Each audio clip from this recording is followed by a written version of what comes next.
I wanted to first of all welcome everybody.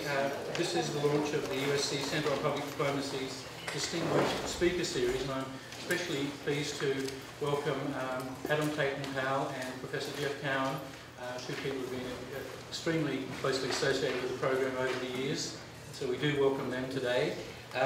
Basically, I wanted to just say a little bit about the Distinguished Speaker Series for a moment. It is basically, the idea is that we wanted to bring regional experts, that is to say specialists of certain countries around the world, to come and talk to us about their country of specialisation, and then for us to apply a public diplomacy lens to what they have to say, in addition to them saying what they would like to about the public diplomacy aspects of their particular country. Now, what we've done is devised a 3-year speaker series, and the basic idea here is that we want to look sequentially at differently sized states. So this year we are going to look at the larger powers, the great powers in the system, if you like. And so basically we want to look at the so-called BRIC countries. You've probably heard of the Goldman Sachs report that coined this term several years ago.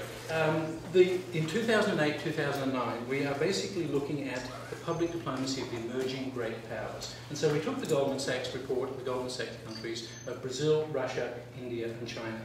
And basically we're inviting the speakers for each of those countries to try and tell us how these countries present the rising status of these emerging powers to the rest of the world, and how they use things like diplomacy, public diplomacy, to make their case for their rising status, their rising claims, if you like, in the international system. So the first year, 2008-2009, will basically be the emerging great powers. In the second year, we want to look at the dynamic middle-sized states in the international system and see how they go about presenting themselves to the world using public diplomacy. And then in the third year, 2010-11, the basic idea is we want to look at the dynamic small states and see how they present themselves to the rest of the world through public diplomacy. We have had a recent request that we add micro-states beyond the small states. So for states less than 100,000 that in the Caribbean and elsewhere, that might be an interesting one as well. But that's something to decide for the future. But basically, today, we are asking our guest speaker to look at this question of how effectively, or ineffectively if you like, does a country like Brazil present its rising global status to the rest of the world. And Brazil, of course, is a truly fascinating country, and we have a truly fascinating individual who can present Brazil to us. Paulo Sotero is director of the Brazil Institute at the Woodrow Wilson Center in Washington, D.C. He's been a practicing journalist for 17 years. Writing for a major Brazilian newspaper. He's been a commentator, he's been an analyst and an adjunct professor at Georgetown University. So, Paulo Sotero, you're very welcome to USC and to the Centre on Public Diplomacy, and we look forward to what you have to say about your country. Thank you, sir. Thank you very much. It's a pleasure to be here for a variety of reasons, because I love California. Even more after a recent event in the United States. Actually, during that recent event, I was, as a guest commentator, working for Global Television, which is the network in Brazil. And I had with me a great correspondent for Global Television, living now in London. His name is Cílio Bocaneira, and when I told him, Cílio, I'm going to USC, say, you know, talk about me, because he is obviously a former student of this university. He did his undergraduate and his graduate work here in the 70s, and a wonderful career as a journalist and as Jornal do Brasil, and then later for Global Television, still doing great work. When I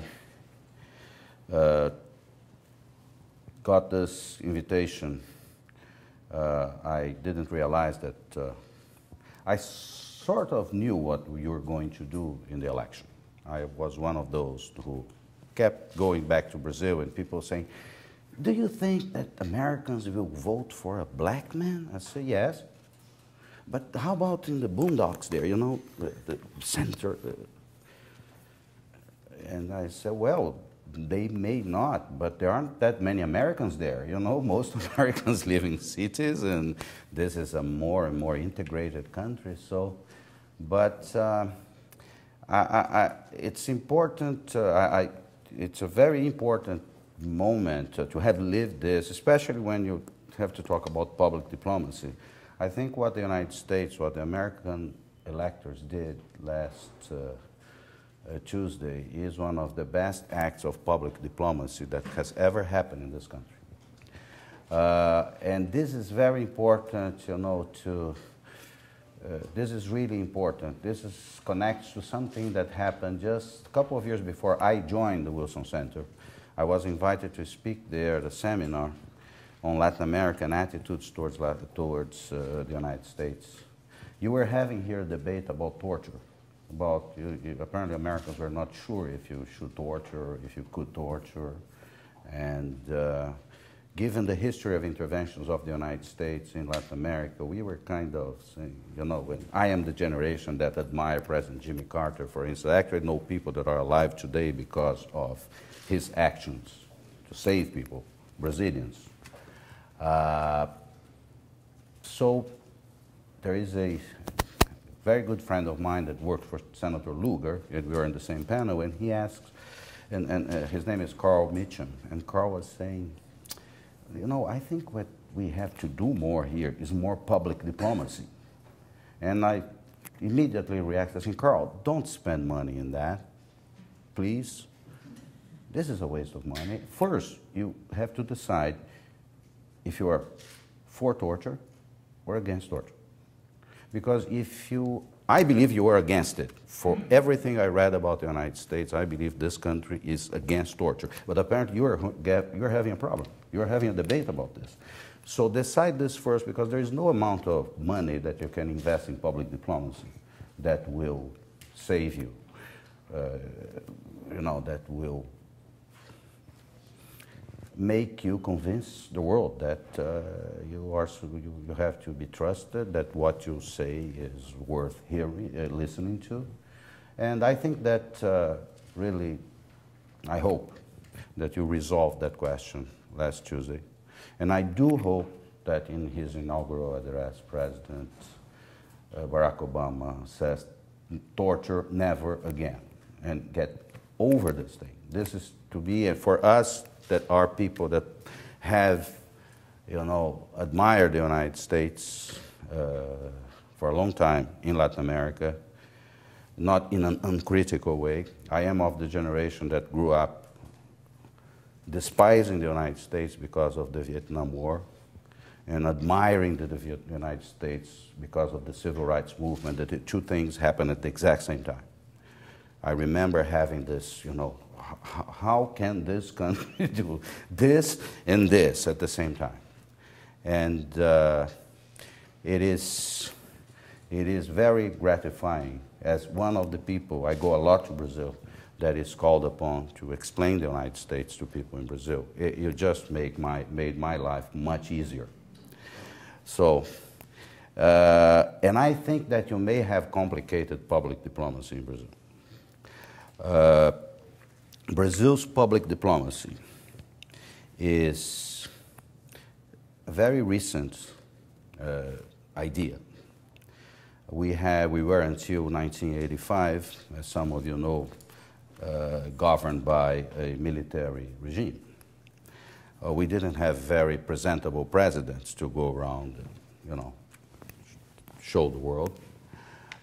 We had some objectives as a developing nation. We wanted to reform the economic system. We wanted to do this and that, but we had no credibility. After a long fight, we, in a very Brazilian way, which means in a negotiated way, we conquered the democracy. We reestablished civilian rule. Very massive process. This happened in '85. In '95, 10 years later, after that, we did the other important part of the job. We stabilized the economy. We ended a period of 20, 25 years of near hyperinflation. And democracy and economic stability have been the sort of the basis for Brazil international ascension, for Brazil international action. We have this basically has a longer history, but in terms of public diplomacy, when we were doing, let's say, going out because we had decided that it was important to go out, to present ourselves to the world. This is the work of President Fernando Henrique Cardoso. He did that very, very deliberately, starting in 95. I covered some of those trips to Mexico, to Japan, and he did. He is, as some of you know, he was an important intellectual in Brazil, a sociologist of development. And it was very clear to him that the Brazil that had become democratic with a stable economy had to introduce itself to the world. And President Cardoso ended up traveling abroad in his 8 years more than all of his predecessors combined. This is less impressive when you remember that presidents actually started traveling around the world only in the 1960s or so, but nevertheless, Brazil developed as a very insular country, and it was very important to have a president that not only had the notion that it was important to introduce and present ourselves to the world as this country that even ourselves could not recognize, democratic with a stable economy.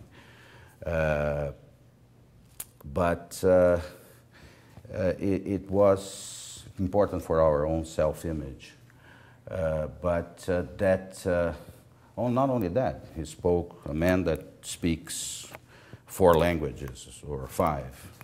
It's very unusual for a Brazilian president to be an internationalist in that sense. Cardoso did that. Cardoso brought, in a sense, presidential diplomacy. This is the first time it happens in Brazil. He's succeeded by Luiz Inácio Lula da Silva, a union leader, and a man that has, because of his own history, being the first man of the people, the first regular Brazilian to attain a position of federal power, to become our president in the fourth time he ran. Obviously continued the presidential diplomacy in Brazil, brought even sort of a star power to it. Lula is what Cardoso is not.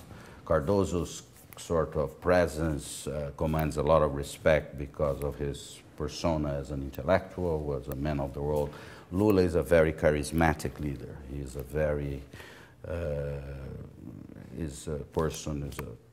like Cardoso, a pleasure to be with. I like to describe Lula as a teddy bear, because you always like to hug him, and he hugs back. It's guaranteed. He's a very, very warm person, and he projects that. And it's very, if you study public and are interested in public diplomacy, it's very important to have those kinds of people in positions of power. Now, in terms of substance, Cardoso mapped out our insertion in the world in the framework of a country that wanted to pursue market reforms, and he did a lot of it. He privatized a lot of the state-owned companies in Brazil that were in sectors where that is not particularly of interest to public interest that they be there, for instance in mining, in telecommunications. He did a very important job in terms of reorganizing the financial sector in Brazil. His term is marked by a series of financial crises that come from outside and test Brazil all the time. He was still very concentrated in the task of keeping stability. So he was hesitant in embarking in certain ventures like very ambitious free trade agreements, like the one proposed by President Clinton, the free trade area of the Americas.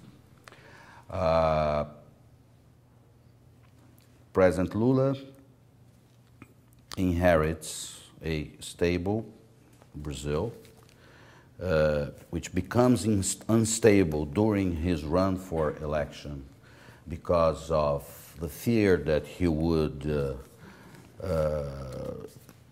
adopt some of the ideas that he had built his political life around. He was a very serious opponent of the policies of stabilization implemented by President Cardoso. But President Lula is a very practical politician, in that sense, a very Brazilian politician. In June of 2002, when he realized that his re-election would be only assured if he promised the Brazilian people that he would keep the economy stable, that we had really had with inflation, that we didn't want it back. He announced a letter to the Brazilian people, and he basically make a commitment to continue the macroeconomic policies of his predecessors, which he did, which he continued. Never asked him that. I did, as a reporter. Say, Mr. President, you are so courageous for having worked all your political career against those policies, and the courage to reverse course it and adopt them. And he wanted to.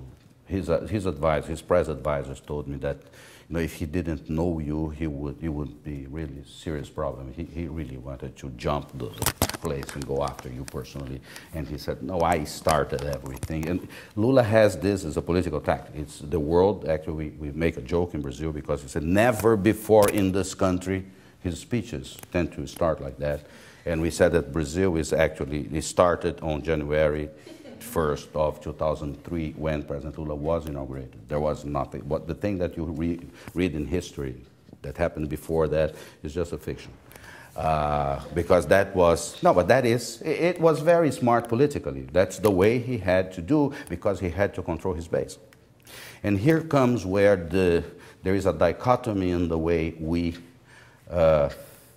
present ourselves in the world, and I think it led us into a series of trouble that complicates our public diplomacy today.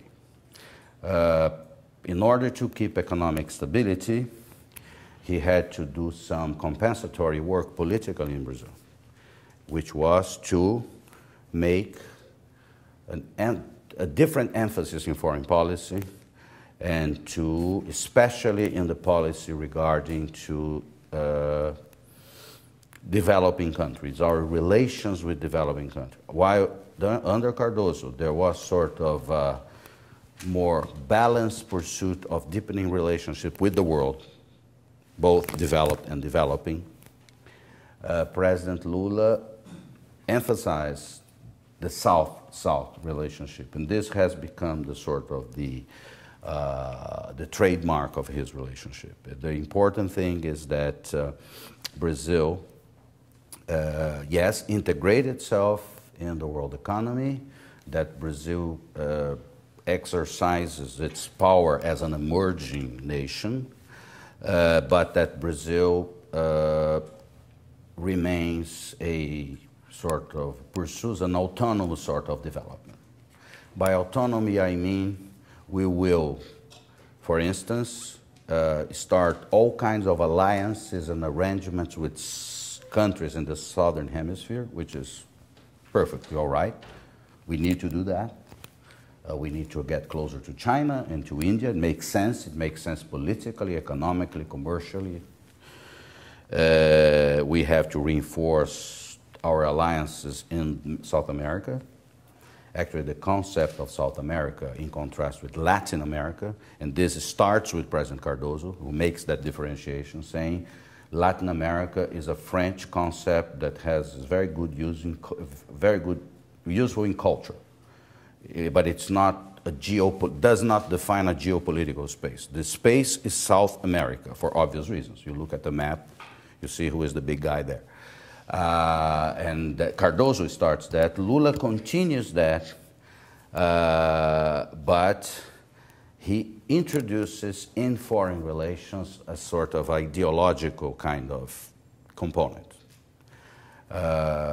We have, which is not Brazil's tradition.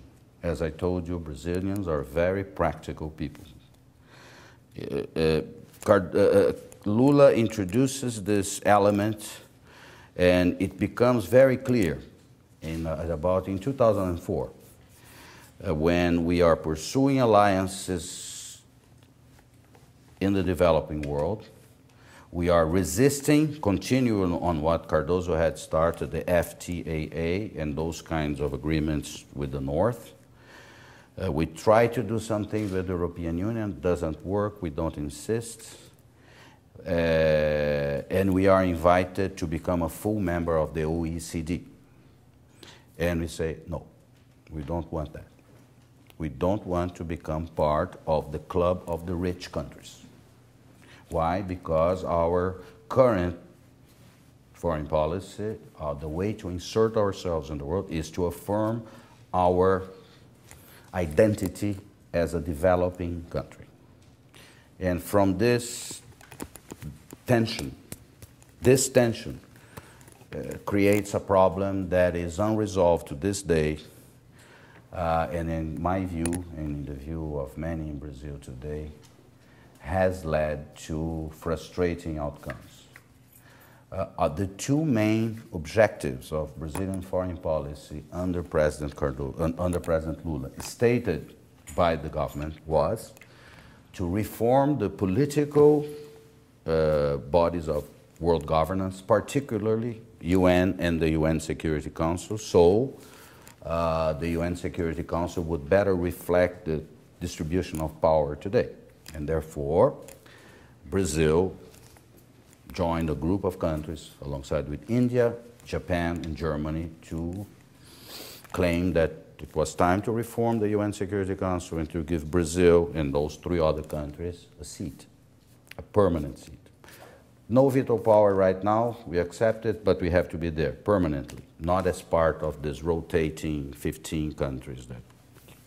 15? Yeah, 15, right. Well,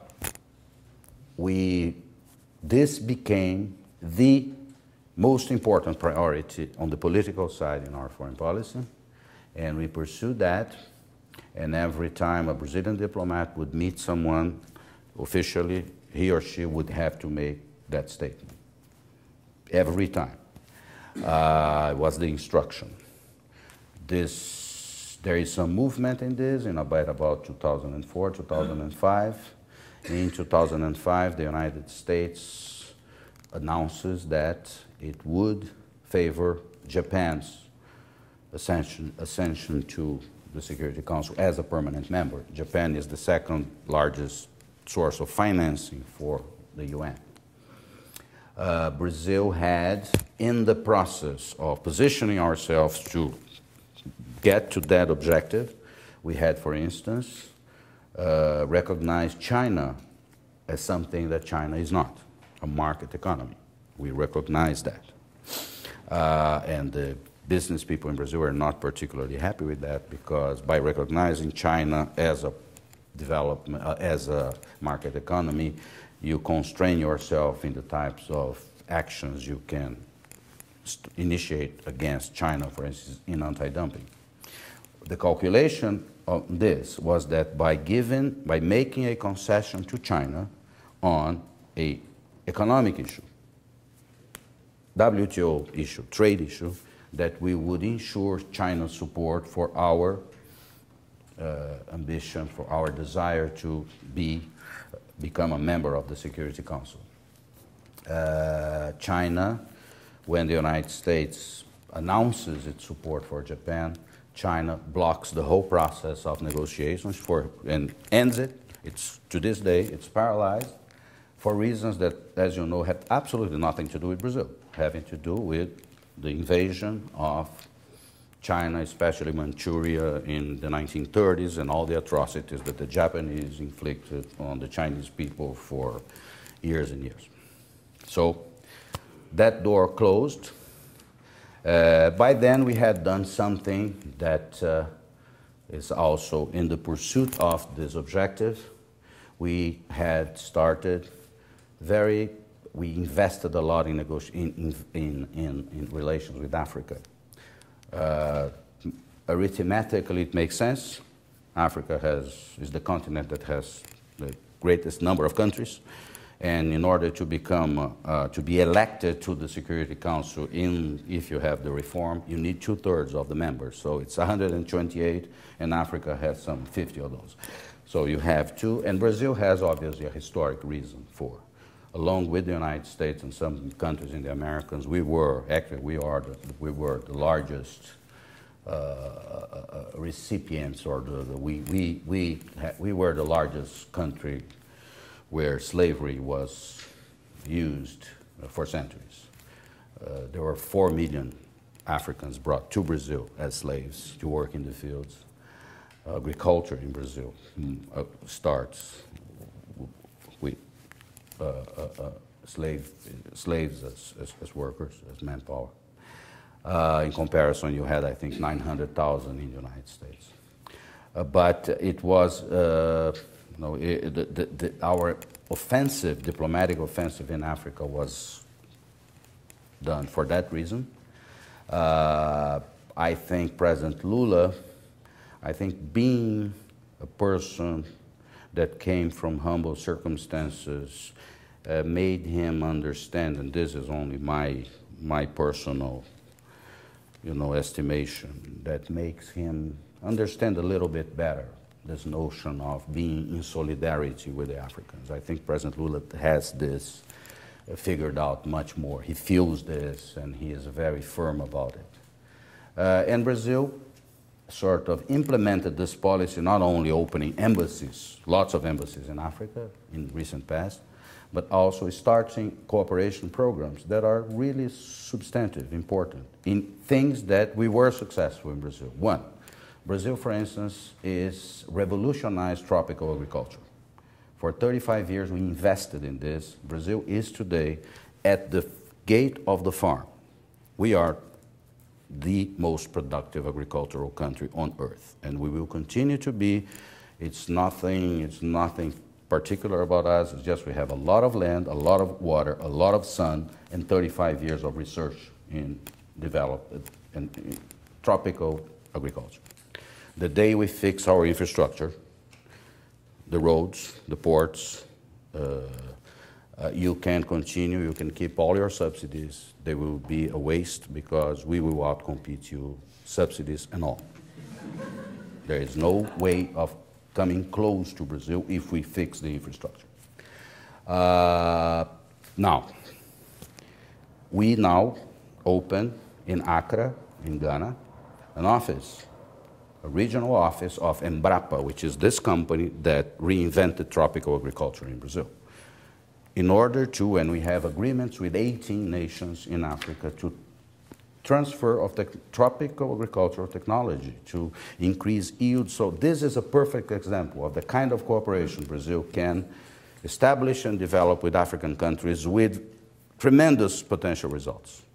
And President Lula says it's not only an opportunity, it's not only a good thing to do, and obviously he is talking about the debt we have to Africans. He said this is our duty. I personally believe that this is an area where Brazil and the United States have ample opportunity to work together. An important element of a policy that had another objective. UN is the first one. The second one was a Doha round, the conclusion of a Doha round that would produce a substantial reduction of distorting subsidies to agriculture. That one failed. It failed in a very interesting way. After pursuing for 7 years a South-South strategy and achieving some very important tactical victories. For instance, in 2003, in Cancun, at the ministerial meeting of the WTO, Brazil blocked the negotiation. We formed with India the G20, and we changed the format of the table. That was an important contribution that developing countries made.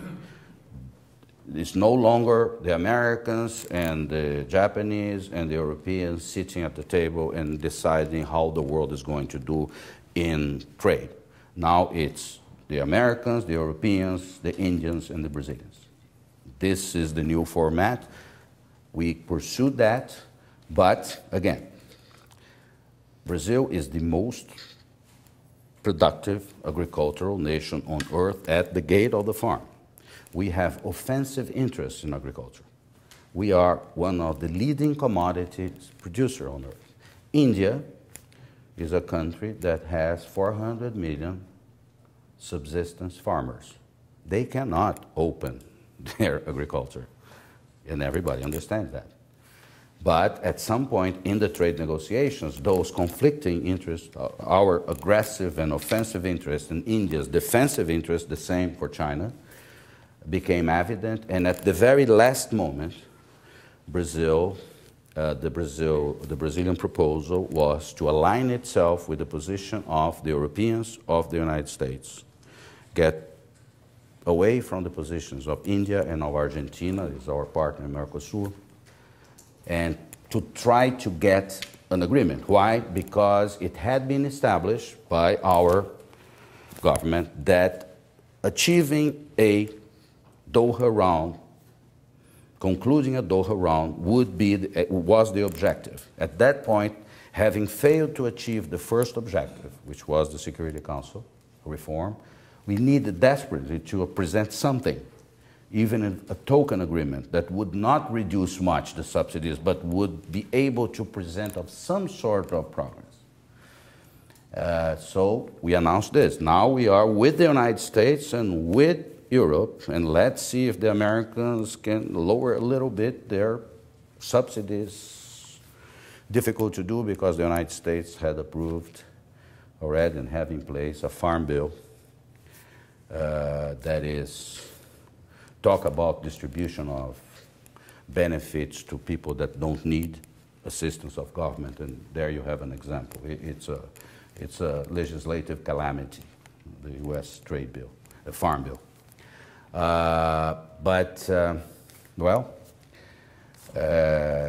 Brazil presents that position, and the media in Brazil says, how strange, because for 7 years we had explained this to us. And the minister comes on television and says, oh, this corresponds to the Brazil national interest. And people in the media, being reasonably intelligent, say, but how about what we were doing yesterday? Was that in the national interest? Because it's different from what we're doing today. And this has sort of, this moment has sort of brought to everybody's attention in Brazil that we have a problem, that we have achieved very little result in our very visible public diplomacy. As you may have noticed, we are pretty loud. We are there all the time, and we want to change things, and we want to be at the table, and we want to reform the system. Last Sunday, there was a meeting in São Paulo of the G20. This is the financial G20, not the trade G20. And the financial G20, which is something that Brazil also helped to create in the late 90s in one of those Asian financial crises, to give developing countries, emerging countries, more of a say in what is going on. And we had this meeting in São Paulo, and we want reform. And we want to reform the IMF, to change the relative positions of power, and then people started to ask in the Brazilian media. So we want exactly, the proposal is and we don't know what the proposal is. What is our proposal? And the French minister, the lady that is the current finance minister of France, said, and so you want this, so you will pay more, right? You will contribute. No. We are a developing country, remember? And that's the tension that we live. We have to decide, as President Cardoso said in a meeting where I was recently celebrating the 10th anniversary of the Center for International Relations in Rio, said, listen, our adolescence is over. We are no longer the country of the future. We are here. This is the present. We are the country. We have now, there is this phrase that you have to decide what you're going to be and you grow up. So we grew up, and we know we have this ambition to behave like a grown-up, but we lack. We are no China. China is the country that today, in view of the financial calamity here and in Europe, has what counts to recapitalize the system, right? China could help to solve, to calm down markets, etc., by doing internationally what they just did domestically. Add some 300 billion to the system. Obviously, the Europeans would love that, everybody would love that, but apparently the Europeans are not willing to renegotiate power in the international institutions, because where they are obviously overly represented, and China is underrepresented. And Brazil is in that awkward position because we have $200 billion reserves. Actually, we are the fourth or fifth largest creditor of the United States right now, because we put our reserves in your treasury bills. That's where we invested. But we do not have that capacity to influence the debates beyond a certain limit. We are not a military power. Actually, Brazil, you may know, is a country that renounced building of a nuclear weapon in our constitution. It is a clause that will never be amended. We said, with Argentina together, we said, we will not do this. We will do research, nuclear research. We have enrichment of uranium in Brazil for peaceful purposes, for power generation. We have 2 plants. We're building a 3rd nuclear plant. But we don't have a major military. Actually, I think we should invest more in that. Our military are not even equipped to do what we would ask them to do in case of some instability around us. So we don't have, and we are a good economy, but we are the 10th largest, but it's a modest economy. It's an important size economy. We are doing well, but it's nothing that really, in times like this, for instance, we needed some assistance, and the Fed opened a swap window to help Brazil, Singapore, South Korea, etc. So we don't have, the only area where Brazil potentially has power depends on implementation of policies in Brazil having to do with the environment. Brazil has the largest tropical forests in the world. Brazil has, we have the largest, concentration of biodiversity in the world. 13% of all non-living species live in Brazil. We have one of the largest reserves of fresh water. We have the best energy matrix of all countries. 45% of all energy used in Brazil is renewable. We have, obviously, the biofuels, this experience in sugarcane biofuels, which is carbon reducing. It's important. In order to use that and become what would be an environmental power in a world where climate change is rising as a security issue, is entering the agenda as a security issue, I think is a major challenge for us, because we have to act in a very forceful way, in a very organized way in Brazil, to protect this treasure that we have. First of all, it's called the Amazon. And we should do that. Has nothing to, has partially because of the environment, but I am no tree hugger. I would protect the environment, the Amazon, for economic reasons. The Amazon is a rain-making system. That's what we are very proud in Brazil, because we are the only country that makes its own rain. Okay? No other country does that. It's the Amazon. It's a tropical reactor, and the rain that is made in the Amazon travels south to central Brazil, to the centers of agricultural production, to Argentina. And that's why Brazilian agriculture is a non-irrigated agriculture. We don't irrigate things, you know. God sends it, free of charges. But we have to keep the Amazon. So what we are doing, including I am doing this at the Wilson Center with friends in Brazil, is to get in people's minds, especially in farmers' minds, that it's in their best interest to protect the Amazon. They have to become the stewards of the Amazon, because they make a lot of money because the Amazon is there. That's an area where Brazil could have, you know, could assert power internationally if we act. Since the recent episodes that made clear in Doha and before the UN that our foreign policy strategy and our public diplomacy, as loud as it has not been very productive. I think there has been we are re-examining things in Brazil. There is a discussion going on in Brazil about this. You can see some of the results already in the way we relate to neighbors.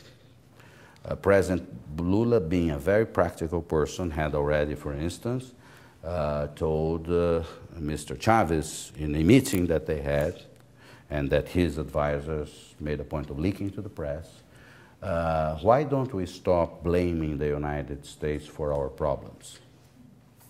Because Lula says that to Chavez because he knows he cannot do that in Brazil, right? If a Brazilian leader goes to Brazil and says, well, the problems we have here is obviously the fault of the Americans, and people will laugh at it, because, you know, we have a tremendous talent to produce problems in Brazil.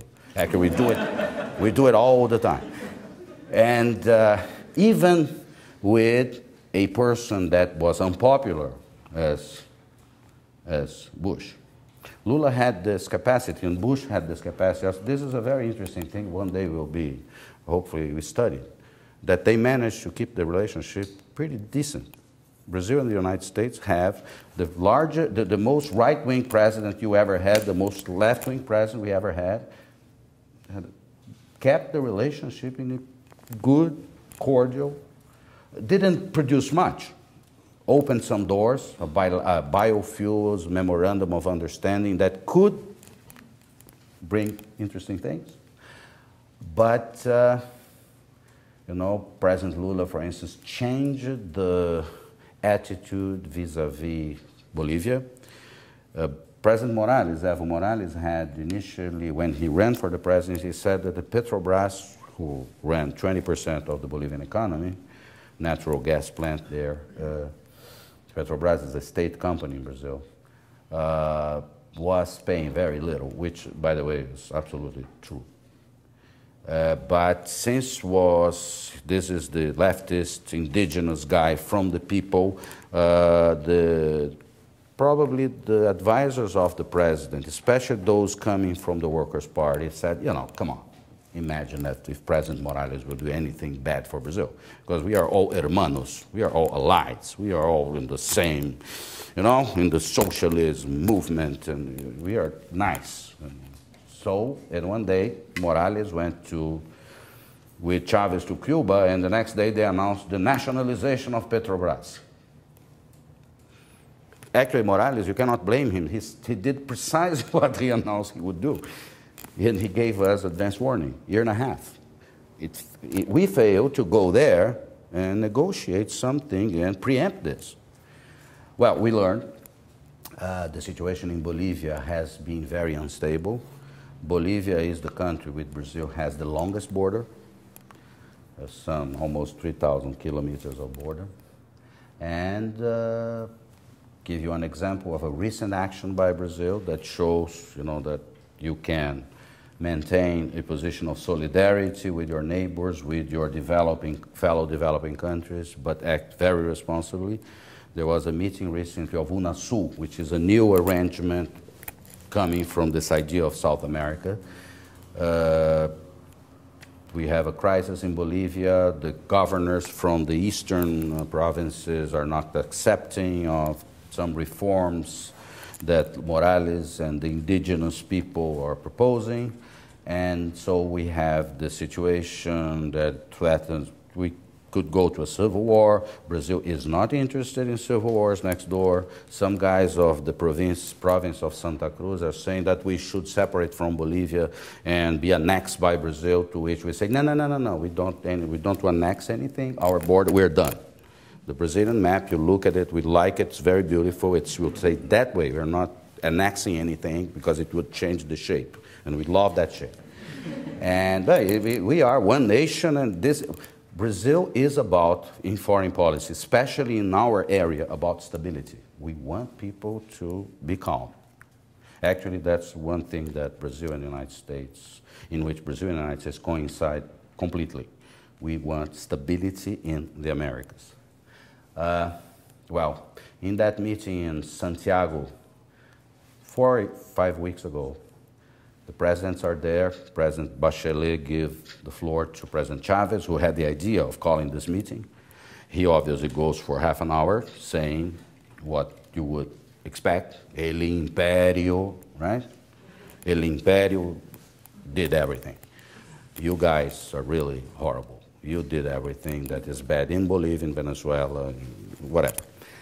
And after half hour, President Bachelet, this told by one minister, not the Brazilian who was there, give floor to President Lula, and President Lula, addressing the president of Bolivia, says, Evo, do you want confrontation or do you want cooperation, dialogue?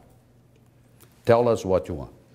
If you want confrontation, there is very little we can do for you, because you are Bolivian, the other guys are Bolivian, you guys have to. Now, if you want us to help you get together to your fellow Bolivians, we are going to do everything in our power. And Evo Morales said, we want cooperation, we want dialogue. And the countries, Brazil and others, mobilized, and we helped the Bolivians produce the result. The crisis has been somewhat resolved with compromise, concessions on both sides. So this is, those episodes, I'm telling you, give you an idea of sort of a more pragmatic position of Brazilian foreign policy now in our region. I think that we are, as I said, in a phase of re-examining our priorities, because what we did so far has not produced much in terms of results. It will continue to be a very difficult issue, because contrary to, sometimes I am called to do interviews and to talk about this issue, and people say, oh, Brazil is emerging, and Brazil now is, and I say, calm down. It's more difficult than that, and we are, but it's not like that. Oh, no. Brazil is emerging. And in the United States, once the policy people or the newspaper decide that you are emerging, you better emerge. Because otherwise, no, it's amazing. It is amazing how there's a pack mentality in those things, and I give interviews.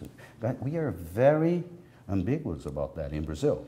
Actually, you go and talk to a Brazilian about that and say, guys, we are now, big and becoming more so. We have to go and actually have to help the other ones. And the immediate, you're talking to me? I have to go out and help, but come on, this is a mess here. We are still one of the most unequal countries on earth. We have all this poverty to deal with, and you want us to go out? This is a very difficult, to me, a very interesting proposition. For instance, think about what we did in Haiti. In order to get some credentials for our ambition as a UN something, we decided to go back to a tradition of Brazil. Brazil has always participated in international UN forces. Actually, we sent a battalion to the first one in Suez in '56. We participated in a lot of them before the military took power. And after the military took power, we sent troops to Angola and participated in other stuff. But suddenly, President Lula said that we are going to go to Haiti. And the reaction in Brazil was pretty bad. See, we are going to send our troops to Haiti to stabilize Haiti. Yes, we are. But why don't we send our troops to Rio? Because we have Haitis in Rio. There is a song by Caetano Veloso that says, Haiti é aqui. Haiti is here. It's come way before all this happened. But it's a very difficult political proposition, you know. How do you justify this stuff? Well, the president was courageous enough. He knew something. We sent the troops to Haiti, and it worked. And after the troops went, we sent an NGO called Viva Rio to Haiti, and they have continued to do some fantastic work in Haiti, in Cité Soleil and other places in Haiti. And not only that, now they bring back their experiences in Haiti, from Haiti to Rio. And so, but there is this ambivalence, you know. Now we like Haiti. Now we like the experience. Now we think that, oh, we Brazilians have some to contribute to this effort. At the same time, you know, there is this ambivalence in Brazil about this, and it is sort of reflected in this very difficult position we find ourselves as an emerging power that wants to assert itself, wants to be at every table of decision, is that we not always have something to propose. We just want to be at the table and look beautiful, you know? We're here, we're Brazilians, we are at the table. And the guy says, so, how much are you paying? So, oh, no, we are developing countries. Don't come with this kind of nasty developed country talk. You know, so this is the situation. I think it will evolve. Depending on the quality of leadership we select. 2 years from now, we are going to be having elections. We will have had elections for president. If we are lucky to select people that are open-minded, courageous, informed about the world, wanting to connect with the world, we will continue on this. I believe we will, because nowadays you have Brazil is sufficiently tied with the rest of the world. It makes it very difficult to undo this. There is something new. In '68, when I was my freshman year in college, multinational things were something bad that Americans and others did to the world, right? The multinational monsters that went. Well, now we have them. Plenty.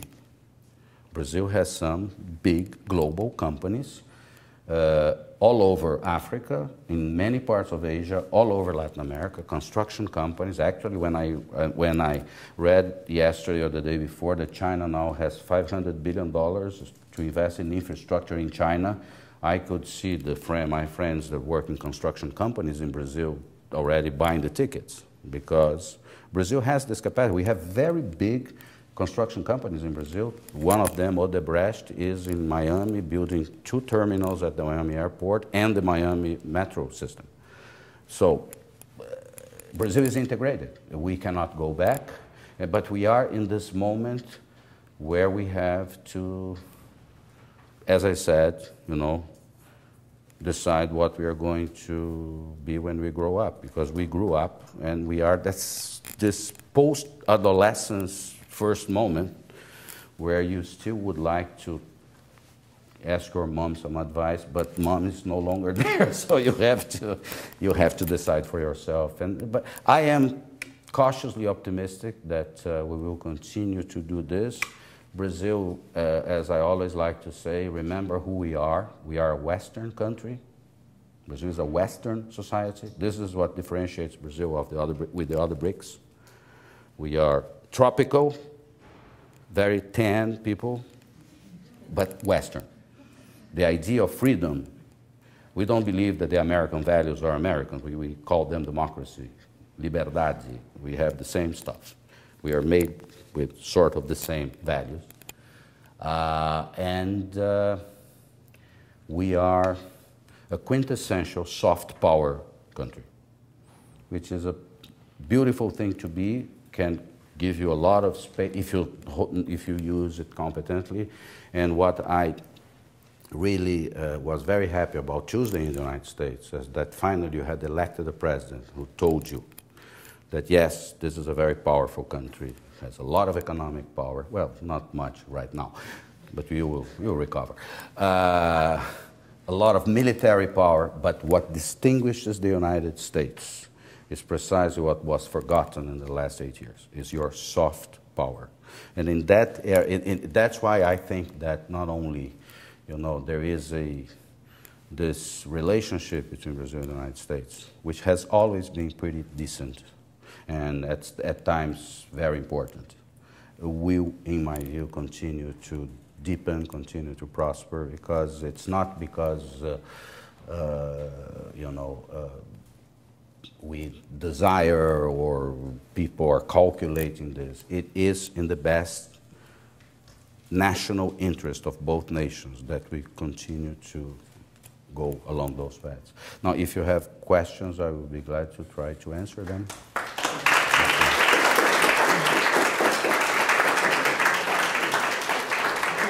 We do have a little more time, but before we do take the first question, I just want to make sure that everyone knows that they are invited to stay behind for a refreshment afterwards, so we'd be very glad if you could. So if you don't get an opportunity to ask a question now, Paulo will be here when we finish the Q&A.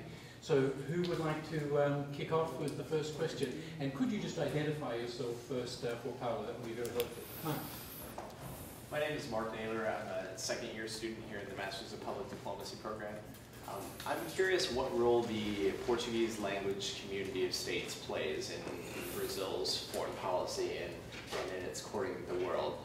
It's obviously a lesser-known Commonwealth entity from the French group and the English group, but what are your ties like with Portugal or Angola, Mozambique now? Is that something that you're still trying to leverage, or is it an afterthought? No, well, the ties are there, We are who we are. I was a correspondent in Portugal. Actually, I was a correspondent in Portugal from 74 to 75 to 77 during the Democratic Revolution. And I was lucky enough to spend the 26th of April of 74 with Mário Soares at his house in Paris, because I had a professor, Portuguese professor, who was in exile at that time in Paris where I lived. And he used to say, Paulo, you have to talk to this friend of mine, Mário Soares, who's a lawyer, and he has created the Socialist Party. And my former professor was a communist, in exile also. And Mário Soares, who later became president of Portugal, was had been a part of the Young Communist League. And I mentioned him because his name was already passed, Joaquim Barradas de Carvalho, and he was the first person I heard about the Comunidade Luso-Afro-Brasileira, this community of nations of Portuguese-speaking language that, according to the New York Times, that I never doubt, is the 5th most spoken language on earth. I don't know if that's true, but someone wrote that in the New York Times. I think it's true. The idea is, Cardoso has worked on this to create this comunidade, this community of Portuguese-speaking countries. I think it is an active vehicle for a couple of important things. For instance, Brazil has become a serious provider of health cooperation, technical assistance in health to Mozambique, Angola, Guinea-Bissau, Cabo Verde, São Tomé, and to East Timor. In areas where we are good. For instance, Brazil is the developing country that was the most successful in developing, building an anti-AIDS strategy. And we had even some problems with pharmaceutical companies, etc. Now we are building in Mozambique plan to produce generic anti-AIDS drugs. It's a $25 million project. It's a donation by Brazil to Mozambique to produce those drugs for Africa. From what I just finished writing an article about this that we published by the World Bank Institute magazine called Development Outreach. From all I heard, in certain areas, you know, the access to a common language helps a lot. Brazilian action makes it much more efficient. Brazil's action, for instance, also in Guinea-Bissau, with the United States, by the way, in helping them set up some legislative structures. It's much easier when the provider of the cooperation, the provider of the benefits, speak our language, and also is a country that comes from a developing experience. What I hear from UNDP, the United Nations Development Agencies, is that Brazilians tend to be very effective as international aid workers, because Brazilians do not lecture, Brazilians do not preach, and Brazilians work with the people that they are, and they are there to transfer knowledge and transfer experience and say, listen, this is the way we did in Brazil. And since the circumstances are similar in many cases, it works. So, and the community, I think, works in that direction. And I think it's important because it reminds us in Brazil of something that's, you know, that we are all from Angola, we are all from Mozambique, we are all from Guinea-Bissau. This is a sort of culturally, and I think, I would say even morally, it's very important to be reminded of those things. It provides also a vehicle for Brazilian leadership if we do it the right way. You know, if we do it without arrogance, and if we do it in a way that benefit other people. There is this characteristic of Brazilian foreign cooperation, and experts will tell you that Brazilian foreign cooperation, there is an element of solidarity in it that is very different from the tied aid that comes linked with commercial interests.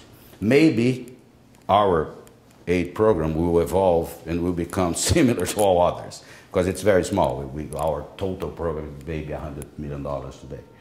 But I think that the community of languages, Portuguese language, is a good vehicle. Okay, next question. I think I'll take Stephanie. I'm a Master's of Public Diplomacy student, also a second year. My question is, do you think that Brazil perhaps focuses too much of its public diplomacy efforts on economics and doesn't necessarily project programs like the one you just discussed with the health and the foreign aid enough and its soft power enough? Yeah, because the main sort of track of Brazilian international policy has been trade. You're absolutely right. The other day I was talking to someone because I think Lula sent a letter to the president of Iran inviting, I called a friend of mine, diplomat in Africa. I said, what is this about? Is this the timing, the good timing? And, you know, and he said, no, because trade is, I said, man, there has to be a little bit more than trade when we act. I think the direction of your question is, your concern is a valid one. I think that we are having that discussion in Brazil. For instance, I think that as Cuba becomes, and I think Cuba has to become part of what it is, part of the Americas, and I hope President Obama will sort of start, you know, normalizing relations, allowing more travel, more contacts, and well, the embargo will, one day people will forget about it because it's so in a sense, irrelevant really, you know. But it will become so irrelevant that one day the Congress will dare approve a law and say we ended it, okay? No questions asked. But it is, for instance, I think that we have, and this is the growing up part. We are a democracy. So when we talk to certain countries, we have to get the democracy, human rights, and those other values in the conversation. It's not only about trade. We have to be practical, but at the same time, we have to be what we are. There are reactions in Brazil to this very, the sort of, the only trade-oriented thing and only UN seat-oriented thing, strategy. Recently, President Lula went to, I think, Gabon. And there was protest in the Brazilian media. Say, what are you doing in this country that is governed by a dictatorship? Our president, you don't go there. And I was surprised. So, are we? Because the other day, I was being governed by a bunch of dictators in Brazil. So for people of my age, it's sort of, wow, this is changing, because the media in Brazil is now after President Lula, because he went to visit this good-for-nothing president, I think was Gabon, or one of those country in Africa, Central Africa, which is one of those dictatorships. And so it becomes a concern how we are. I think that, it comes from, in order for our foreign policy to evolve, it become a more diversified and richer, right? To integrate all the dimensions. I think we are going to keep to making pressures in Brazil, and I think we are getting there. We are particularly because obviously the strategy that focuses on trade all the time has its limits. They are very evident right now.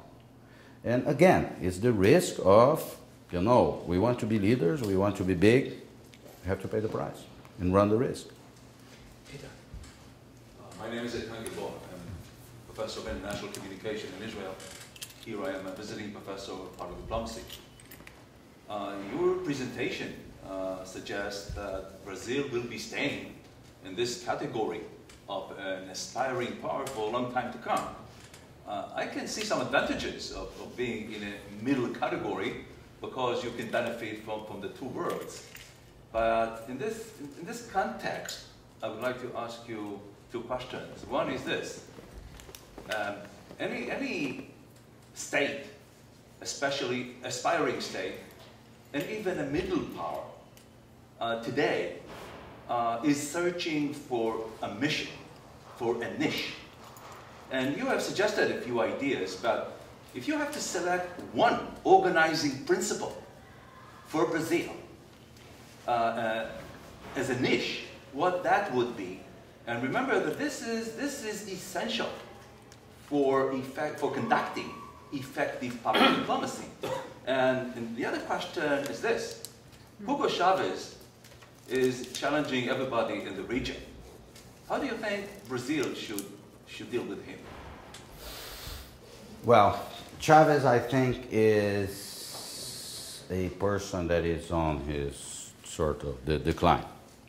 I think there are two very bad news for Chavez. One is the oil prices that went down, and the other is Barack Obama. Because Barack Obama takes the air out of the system that, to be anti-American is, come on. You saw that he immediately sent a letter praising, etc. So I think for maybe 6 weeks we are going to have a very nice Chavez. I think that the way we have dealt, and I hope President Obama deals with it, the way we do it because we have a lot of interest there. We export $6 billion of goods and services to Venezuela, thanks to you, because you buy the oil, and he has the money, and he buys the service from Brazil. Thank you very much. We have those. It's a country at our border. It's a country that has armed itself, that claims territory in Guyana. You know that Venezuela claims that 2/3 of their territory, of Guyana territory, belongs to. So I am always fearful that one day he has an internal difficulty there and he finds some problem. He starts some problem with either Guyana or Colombia, etc. So the way I think President Lula has been very efficient in the way he has dealt with Chavez, which is to treat him, talk to him, and wait history to happen. Because what else could we do? If he does something that is a violation of human rights, there are former Brazilian ambassadors, like the former ambassador to Washington, Roberto Abdenur, that now goes publicly and says, this guy is a dictator. This is part of the Brazilian position. It may not be the Brazilian official position, and I would not want President Lula to say that because that would create unnecessary tensions. But, you know, former Minister of Foreign Affairs and the Brazilian foreign policy establishment is very much vocal on this. On the other issue, I think, which is the more complicated issue, I would like to see our mission. No, our mission is in our national anthem. And as President Cardoso wrote in his book, you know, our greatest fear, our greatest hope is to be that country, and our greatest fear is to not be that country. It is, you know, I advise you, if you want to know about Brazil, to read this book called The Accidental President of Brazil, and he translates the part of the national anthem. And the idea to be, you know, I think that it's, the notion, the central notion is to be a prosperous democracy and tackling the thing that is the main vulnerability of my country, which is social inequality. The levels of inequality in Brazil are sinful. They are unacceptable for a country with the resources that we have. We are an underpopulated nation. We have less than 200 million people. Our population will stabilize, according to current demographic projections, at around 250 to 160 million people in 40 years. We will then have less people than the United States has today. We will be an underpopulated country.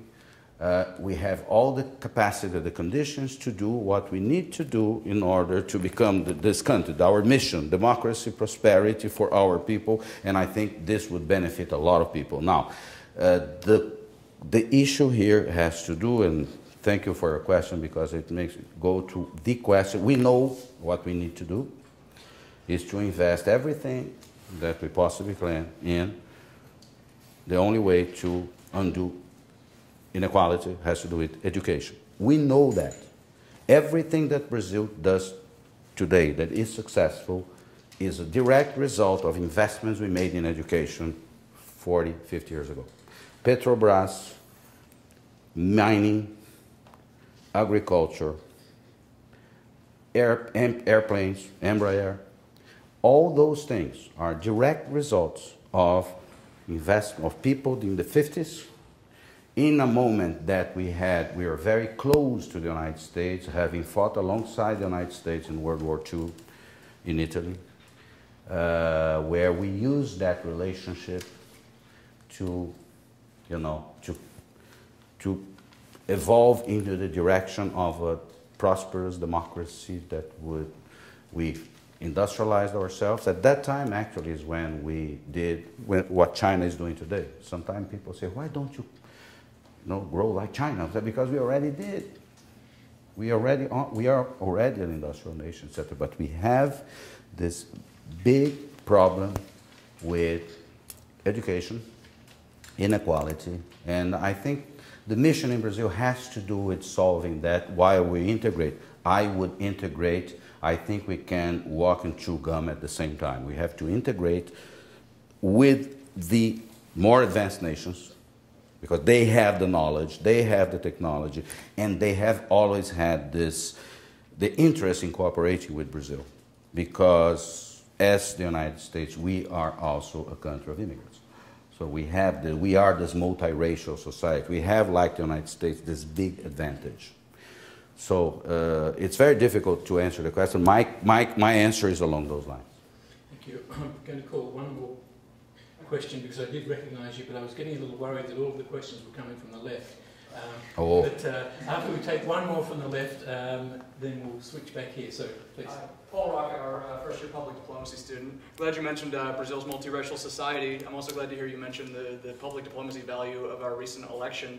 I'm curious from you the prospects of a Brazilian Barack Obama in the future, and recognizing that in some ways Lula was an Obama-esque figure. But given that Brazil is such a tremendous example of a multiracial society, when do we expect a Brazilian Obama? Well, as you know, President Lula was visiting Cuba last week, and he said exactly that. He said it would be so fantastic, which was sort of almost risque politically, right? In the middle of the election, the Brazilian president, it would be so fantastic if the Americans would elect a black man. It would be like the Brazilians electing a worker, like the Bolivians electing an indigenous guy. And he made that, because that's what Lula is very good at, that thing. Lula gets it, you know. I think that he may get, we are talking about it, I think that, no, we are talking about with Guilherme today. You know, our foreign ministry should be worried about Obama, because Lula gets Obama, what he represents in terms of inclusion, because that's what he represents in Brazil. And I think that Lula is more willing to try stuff with, to test what are the limits of cooperation, because he gets it. In terms of, I'm not sure about our foreign policy establishment. In terms of having Obama in Brazil, you know that the discussion on race in Brazil and here are kind of different. It's not that your racism is better than ours. We're both racist. but it's different. Here there was segregation. In Brazil there was never segregation. Here it was separate but equal. In Brazil is unequal and together. And the togetherness created a dynamic that makes it very difficult. It's very difficult to identify race in Brazil. Race is not what, according to all research, and there is a debate about this in Brazil, okay? Very serious. All research suggests that what determines your place in Brazilian society is not your race, is your income. Therefore, we adopted affirmative action programs in Brazil, modeling, copying from you without paying any of the copyrights. We do it, and we started the University of Brasilia, decided to, you know, admit people on the basis of color, and then we had a situation where how do you do that in Brazil? Because it's not one drop of blood makes you black. In Brazil, it's the other thing, it makes you white. The one drop is reverse. So, and then they had those pictures that some genius at the University of Brasilia decided to look at pictures, right? To determine who is black and who is white.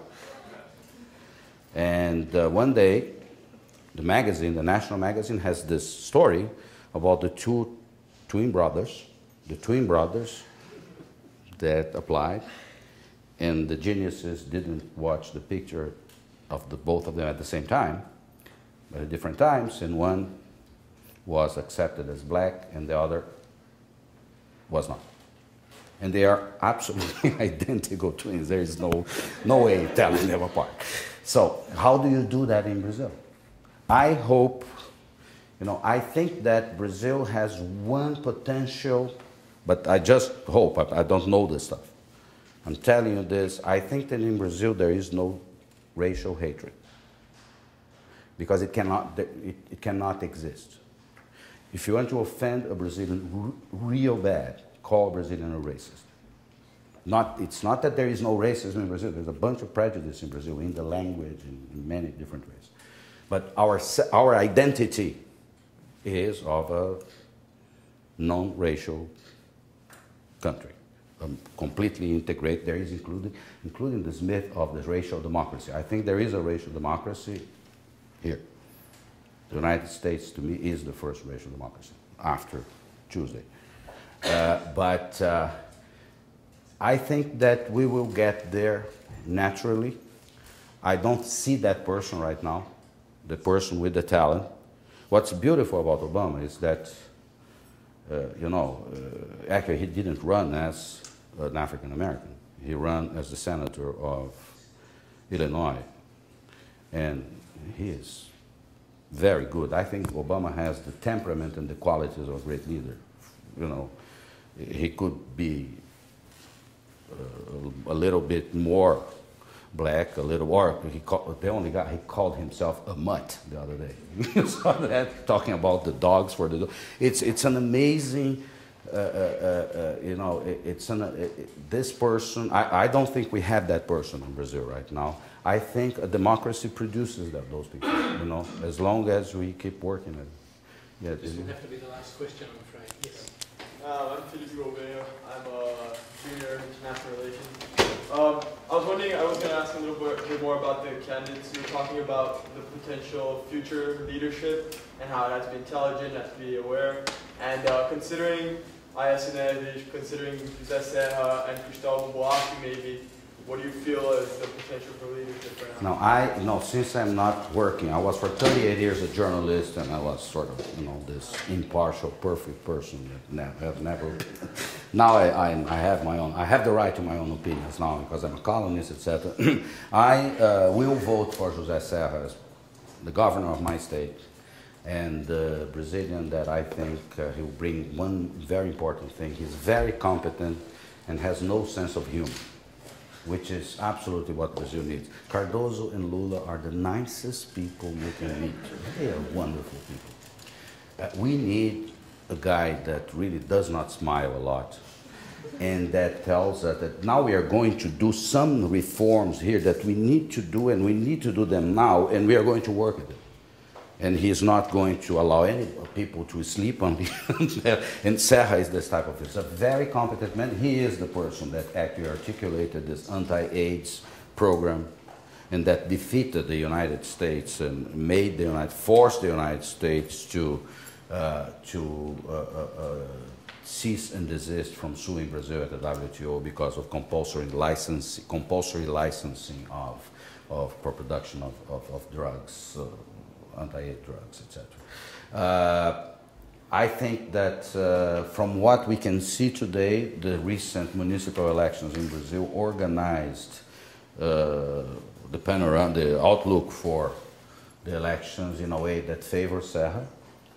Aécio Neves, governor of the state of Minas Gerais, is a substantial person. I do not think that he will have the capacity to mobilize a base. He could become a vice president. That's the dream team that President Cardoso keeps working on.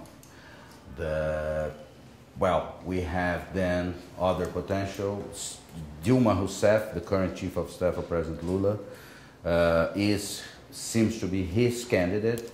It's not clear that President Lula can transfer votes. He's very popular. President Lula has an approval rate of about 80%. The only person that beats him is Jesus on Sunday, because on weekdays I think Lula beats Jesus.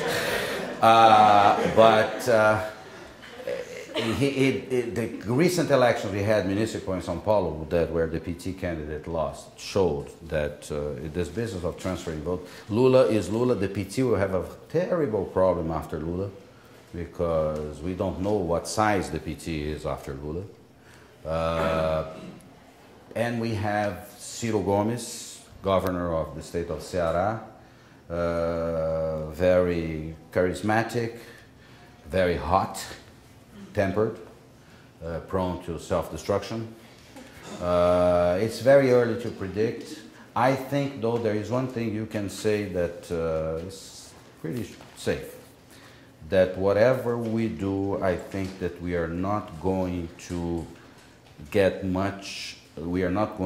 away from this basic consensus that we have had in Brazil around the PSDB, Serra's party, the PT, Lula's party, the Social Democratic Party in Brazil, that we are going to pursue our objectives in a country that is governed democratically, meaning pluralistic in a competitive way, and in a stable framework economically. I think those things, it seems that we have agreed on those. Someone that proposes inflation in Brazil, I think, is going to have a hard time convincing us to vote for him or for her. But, politics is full of surprise. I am the guy who last year, about this time, went to Brazilian television and said Hillary Clinton will be the next president because it's done. Okay, so not only me, everybody said that, right?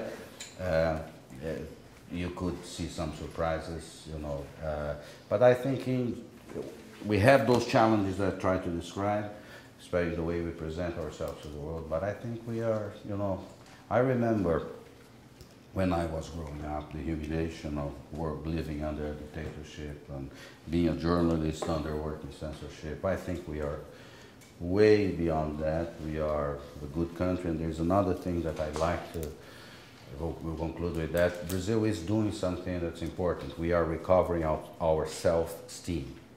We are very self-critical in Brazil, and to a point that sometimes we used to get into self-flagellation in our self-criticism.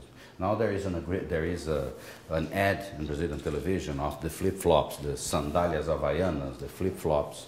There are two guys, a Brazilian actor, a black guy, Lázaro Ramos, and another white actor. They're talking at a little thing in Copacabana. It's one of those bars by the beach.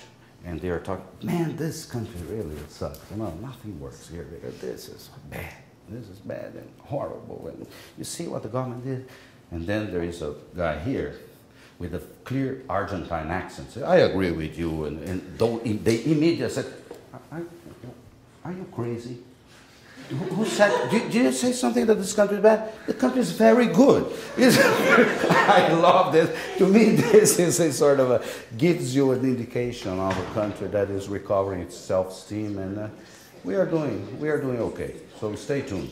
I think it's very interesting that you've presented, I think, an absolutely intriguing picture of Brazil, but you've also left us with a very intriguing intellectual problem. How do you reconcile modesty, self-flagellation and public diplomacy? But we'll come back to that. Thank you very much. So